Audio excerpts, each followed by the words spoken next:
Just keep swimming, just keep swimming, just keep swimming, just keep swimming, just keep swimming, just keep.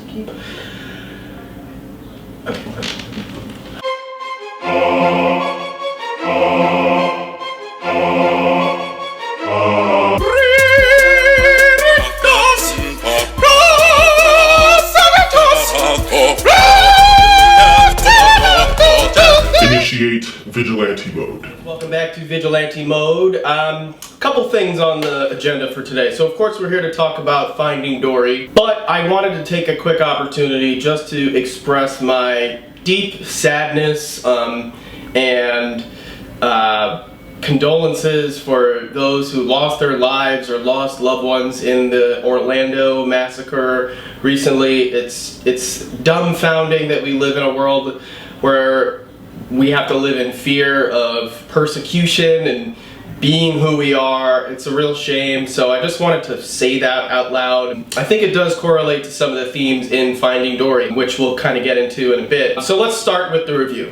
Finding Dory is directed by Andrew Stanton. It is another Pixar film. Actually set about a year after the original one. This movie is not centered around Nemo like the first film, it's centered around Dory. So in a way this movie could have been called Dory Finding as opposed to Finding Dory because she's looking for her family. However, in a way, she is finding herself, which is part of the theme of the movie. Acceptance. There's a self-acceptance piece to it, and there's also a acceptance of the community that Dory lives in, because she is a fish or a character with special needs. So I think this movie is basically a metaphor for being a part of a special needs community. I feel like I encounter that quite a lot, people with special needs, students with special needs, and accommodating them for whatever disability or care that they might need. I really like that Pixar endeavored to explore that theme because it's a really prevalent, prominent, and relevant theme that we face today. How to accommodate people for being different. I mean, I guess it just really spoke to me. The message was very, very clear. I applaud them and Andrew Stanton and the writing team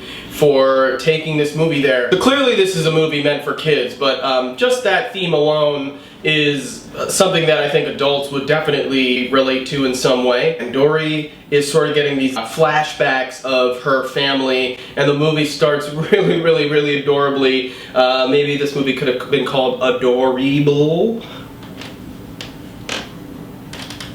Okay.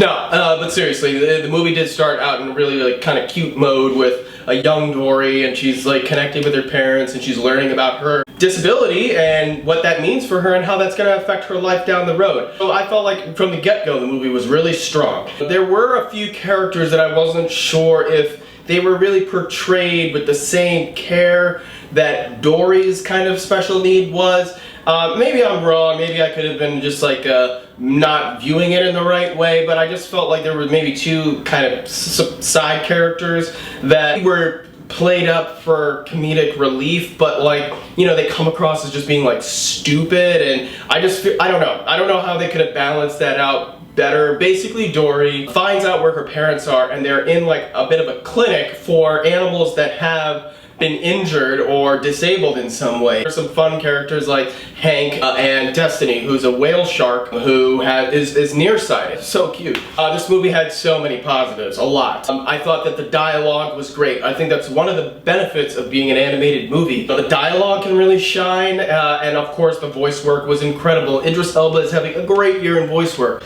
The Jungle Book, Zootopia, and now this. Bringing up Zootopia, I mean, I think there are some similarities there, and I also really loved how that's where they're going these days with really relevant themes. I mean, that movie's about discrimination and being a minority. So there were a lot of similarities in between these two films. I think Andrew Stanton himself, the director, he deserves a lot of credit because the movie was very well directed. The sequences and action, and it was just beautifully designed and beautifully conceived. I think that he could really have a lot of potential as a live action director, similar to the way that Brad Bird, who directed The Incredibles, Ratatouille, then transitioned to live action movies, his first movie being Mission Impossible Ghost Protocol. It's the quintessential kind of summer movie experience. It's fun. That's what you want in a summer movie. Be transported and have that kind of escapism there. And that's how I felt when watching this movie. It was fun, it had a great pace, it was extremely intelligent and